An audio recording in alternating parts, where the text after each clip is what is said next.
lock them up like chimps, man. And they got like a 12-foot fence. Here too? I thought it was only a couple. Yeah. So tell me, what do you want to talk about? Yeah. So let's reverse. Yeah. So currently you're in real estate. You're focused on like putting houses on the contract, or? 100%. So we run a real estate wholesaling operation where on one side we do the acquisitions, the other side we do the dispositions. We have a massive outflow of calls every single day, thousands of calls specifically to homeowners that are not interested in selling. What are the key ways that you see marketing to homeowners as getting your highest return? Well, a lot of people are like trying to integrate AI. I see that a lot of people spend a ton of money on like Google ads, ton of marketing on mailers, which also could work, right? But what happens then when you spend too much money on your marketing, your margin decreases and then you can't pay your guys properly. So you have a bunch of these people working. Yes, they're almost like taking orders like, hey, yeah, I know I want to sell. I saw your information filled up, similar to cash advance, but the difference is that the paychecks aren't as big, right? Right. And a big difference between, because you're in the cash advance world, so I can talk to you this way, the difference between cash advance and real estate wholesaling, I think it actually, real estate wholesaling is the cash advance of real estate. Funny enough. This may be a hot take, but I feel like it's something that you can do with not that much knowledge. You gotta have your confidence. You don't need to have a license. No, you definitely don't need a license, and you just need to be a freaking killer, man, and that's it. So the reason why I say that and comparing it to cash advance is because in cash advance, it may be quick money, but I don't necessarily know what the average paycheck is. Could be $2,000 to $4,000 on a normal starting guy that wants like per deal, for example. For the rep himself.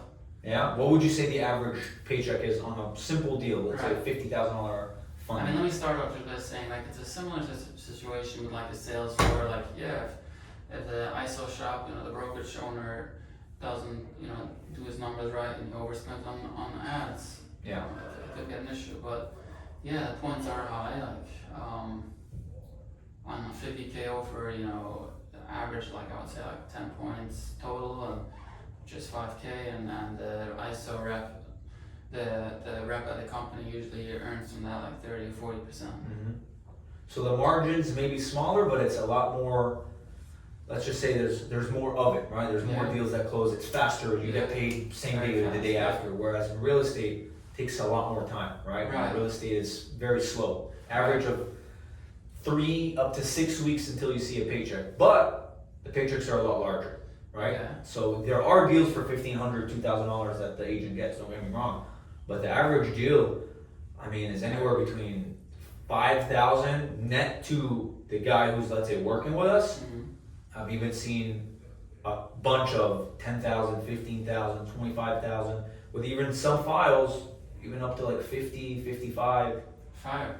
Yeah, I mean, like you're looking to hire right now, right?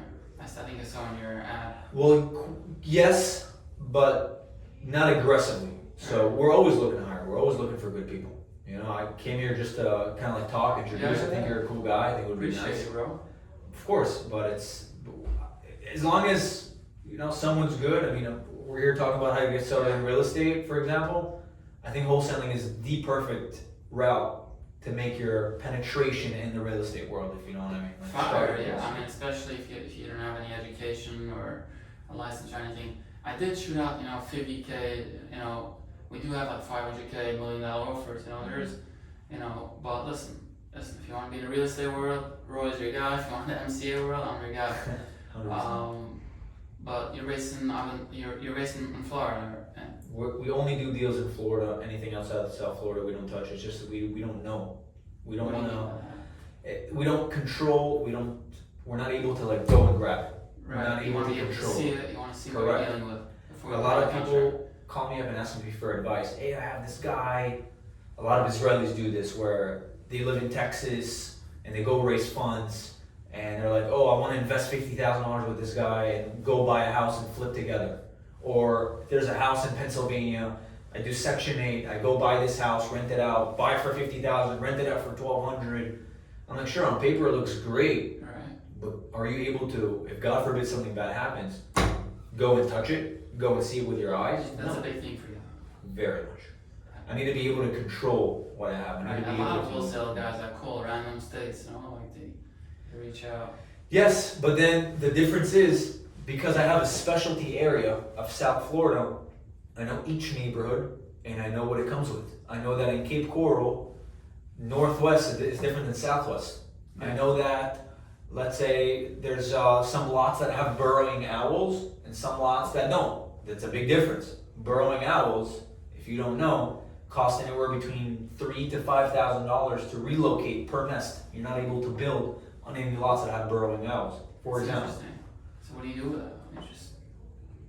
The thing is that I have the knowledge to tackle that up front. And I know that if there are burrowing owls, I will use that in my negotiation up front. And I'm not going to be like, oh, well, I can't sell it because I have no fucking clue. Right, just the opposite. It gives you a selling point, and then 100%. investors might like it more because it's lower. What, like some wholesalers, like long term, and they say it's better to hold it. Once you put on the contract, hold it. Well, we like to say in the office, I agree with you, but we have to say, we like to say that we let the deal tell us what to do. If it's a hold, we hold as well. I'm not going to tell you that. Obviously, it would be silly not to try to build your own portfolio. 100%. Yeah. But oftentimes, the quick money is better. Even if you make a little less, and you're able to take that and duplicate it, and maybe use that money to go buy a more stable property, who knows? That makes sense. Someone that's wanting to get into wholesaling, what type of, let's say they go on to Zillow or to one of these, what type of properties should they look for? Definitely distressed properties, but my advice to anyone who's looking to start, and especially in the wholesaling field, would not be to do it on your own. Right. I don't know how cash advance works in that way, but I know that in the real estate wholesaling world, it's not as simple as it looks. That's why a lot of people give up. That's why a ton of people that, let's say, go into my office, learn everything from me, or used to, because I don't accept anyone now, learn everything, go try to do it on their own, and they're unsuccessful. Why? Because it's not just an ABC type of transaction. There's so much that goes into a transaction in a real estate wholesaling deal. First, it's finding the area that you want to locate the leads in. Which area are you targeting? It's getting the leads, buying them, scrubbing them from litigators. Once you do that, now find the right people to cold call. Now you gotta close the deal. You gotta negotiate the right numbers. You gotta know how to comp the right deal, right? So you don't over leverage yourself. Correct. You gotta close it. And after all this entire process, you're not even 50% done, right? You got the deal under contract. Yeah. Now you gotta go and market it. You gotta market it to somebody that's gonna buy it, justify it for them. That's a whole different side of the business. Yeah. There's buying, there's selling. After you find someone, there may be different hurdles you gotta jump through. There's sort of liens, violations, open permits, and all of this, quite honestly, whether it's someone you know, someone you trust, working with someone, especially if someone wants to start in the real estate world, working with a team that's knowledgeable and trustworthy and you can grow and learn with, not just get your information and leave, is how to really make your start in the real estate world and wholesale. And you get paid while doing it if you're, I agree. Amazing. That's actually something that I wanted to bring up because a lot of cash advance guys go into an office, learn whatever they can, and then go start on their own. I wanted to know, I know that this is just an open conversation. What's your take on that? I mean, it's a high revolving door. Reps. I speak to shop owners all the time. It's standard. Brokers. Come in and out. It's hard, especially if you get started in the industry with once you have a family and it's commission based, and it gets stressful. They want to make money, and if it doesn't work out, shortly, and they're thinking of trying something else. Well, listen, once the deal closes, there's a high ROI. Our two industries are pretty much. I mean, where else are you going to pick up a bag as a sales rep for $20K? It's a good industry. Good industries to be in. I agree. Yes. How do you ensure when you get into a property that there isn't some hidden lien that could mess you or that one future investor? Well, you gotta ask the right upfront questions. You gotta ask the right questions up front, meaning you gotta ask if there's liens or violations, and if the seller says no, you're protected because, and if you use the right contracts, Or it has to be on contract. correct, then you should get the property free and clear of violations. Yeah. Fire. But it's a very beautiful business. I have a very big passion for real estate, more than just the money that it makes, more than just it goes up, it goes down.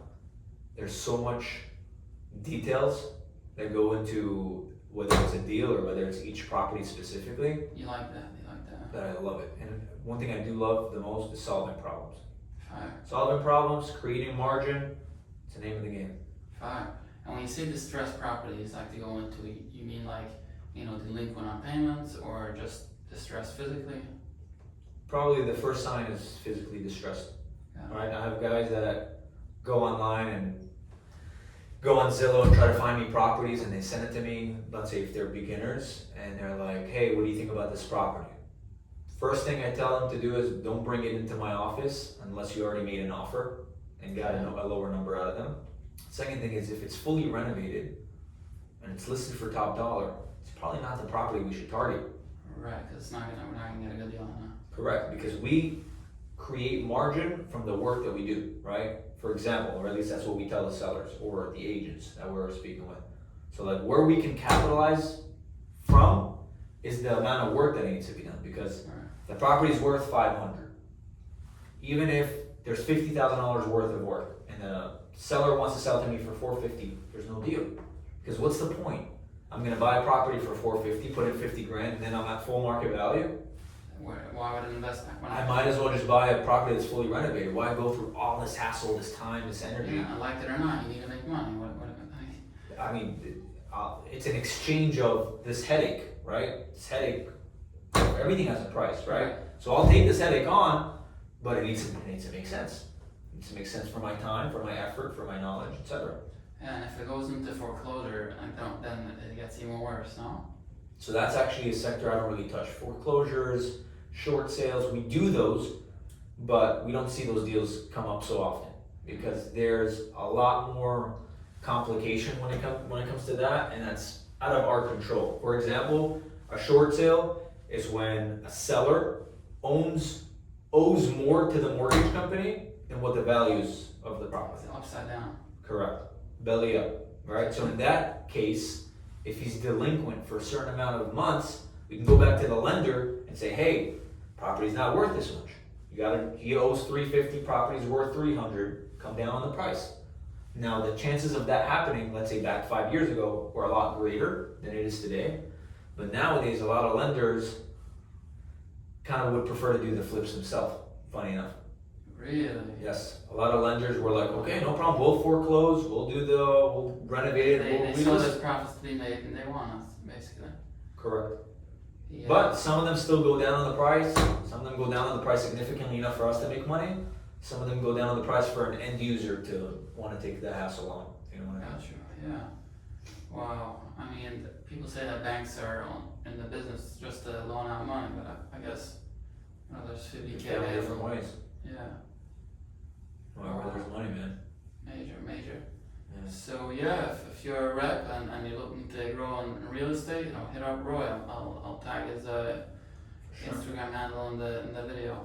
Would love to. We're definitely hiring the right people. I mean, there's only maybe 1 or 2 spots that are open. We used to have a much bigger team. We used to have like 15 to 20 folks making calls with us. We moved mainly online. So now our model is That's like, we're first of all, their first 90 days are online. If you get a deal during those 90 days, then you can come into our office, make calls with us. And we actually, funny enough, interesting. we did the same model with a guy that used to live in Muncie, and he started making calls with us, and he just actually got a deal signed today. You kidding? Yeah, he got his deal today. So he's a part of the team, and He lives here. He's with you now. yes, No way. yeah. So we're definitely expanding, but it has to be the right people, and you gotta commit long term, because at the end of the day, like we want other people to make money with us, but we want to grow. We don't want you to just make your money and dip. Yeah. Because at the end of the day, and I always go by this, if we can make more sense of you staying here with us, growing with us, than doing something outside of our premises, then that's what we're going to want to do. We're going to want to make sure that you make more money with us than without us. Why? Because if you make sense, then the company, Because if you continue to make money with us, then you're happy. Yeah. We're happy, you're happy, everyone's happy. ultimate goal. And that's why a lot of people, by the way, come into our office and they're like, oh, I'm smarter than everyone, I'll go do this on my own, I'm this and that, whatever. And next thing you know, they're Trying to come empty-handed. Yeah. And that's happened to us when they're trying to come back. Funny enough, last week, similar thing happened, and I deny them. I say, I'm sorry, your chapter's over. Once it's closed, it's closed, because it's like you never break up with an ex and go back. That's just a toxic relationship. Yeah. You know what I mean? But if there's one thing I could say about whether it's this industry or any other industry, it's my take on life.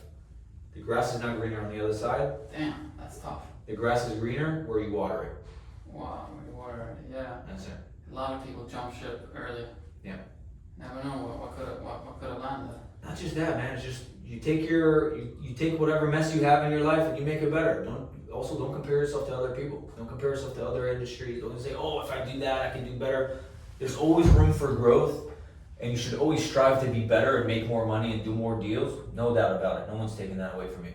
But to say, if I stop doing this industry and I go into barber shops, or if I go into, flipping pizzas or whatever it is, like I used to do when I was 16, then your mind's gonna get all confused. Stick to one thing, be good at it, because most millionaires, multimillionaires, I don't know about billionaires because those are the different sections, but even just multimillionaires have stuck to one single industry for years. And just hammered on that. Exactly. Yeah, I heard that approach. I feel like one thing both our industries have in common is both don't need a degree. Both can yield high returns. Like a person, I think it's very important to get into the right vehicle, something that has the potential to yield you, a fair amount of money. Yeah, I mean, look, I started in wholesaling, and you could say, wholesaling doesn't get you anywhere, and you're just gonna get stuck flipping. But I have real estate holdings. Straight up, listen, if you have a deal under contract, that's a good deal. I mean, why wouldn't you yield the profits that it could bring? 100%. Wow, Absolutely. amazing. Well, it was a pleasure having you on, Roei. My man, thank you for inviting me. It was nice meeting you, and then we'll connect. And I'm glad you're in town, man. Now you're my neighbor. Yeah, straight up, right down